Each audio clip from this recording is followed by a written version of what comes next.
The crisis growing with Iran following that U.S. drone strike that killed Iran's top military commander. Millions of people taking to the streets of Iran to pay their respects to General Soleimani. And take a look, an ominous sign, this red religious flag raised over a mosque in Iran, a symbolic call to arms. That is a vow of vengeance. As President Trump touched down in Washington overnight, the fallout is spreading. Iran has announced they will no longer honor the 2015 nuclear agreement. They're going to ramp up nuclear production.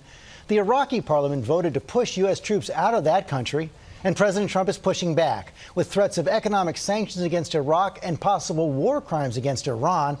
All this as a terror group loyal to al-Qaeda killed 3 Americans on a military base in Kenya. So much. Our team is spread out from Washington to Iran. Martha Raddatz is there, starting us off with the latest. Good morning, Martha.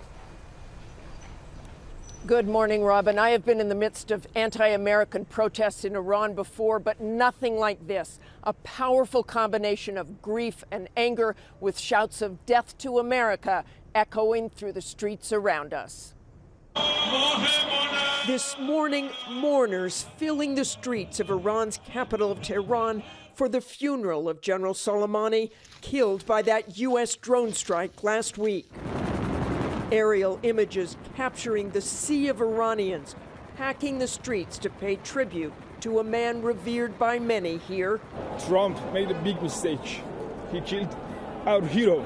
Soleimani's image everywhere. The impact of his death profound. The crowds are massive and emotional. There are many tears here, many signs with Soleimani's picture on them, but the message is also very clear.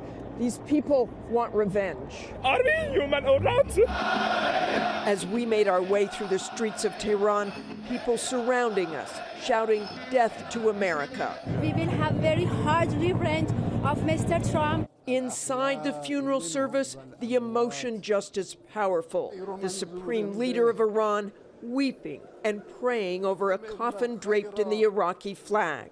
This is the largest funeral in Iran since the death of the Ayatollah Khomeini in 1989. Today, calls for jihad. Members of the Iranian parliament also chanting death to America. And a red flag symbolizing a declaration of war raised above an Iranian mosque on Saturday. Soleimani's replacement as head of the Quds force calling for revenge. The leader of Iranian-backed Hezbollah saying American soldiers and officers will be going home in coffins. And Soleimani's own daughter making a televised plea with Hezbollah to take revenge for the blood of her father. This morning, the Iranian government announcing they're suspending commitments to the 2015 nuclear deal, abandoning limits on enriching uranium and stockpiling nuclear fuel. This as Iraq has now voted to expel all American troops and submitting a complaint against the U.S. for violation of sovereignty to the United Nations.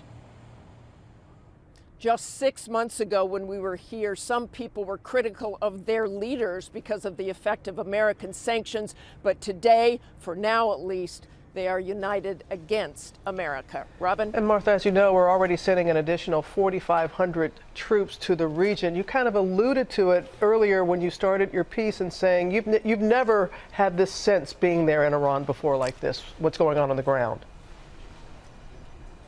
Well, exactly. I don't think people here want an all-out war, but they do want revenge for the death of Soleimani. But the next move is all up to Iran. Robin?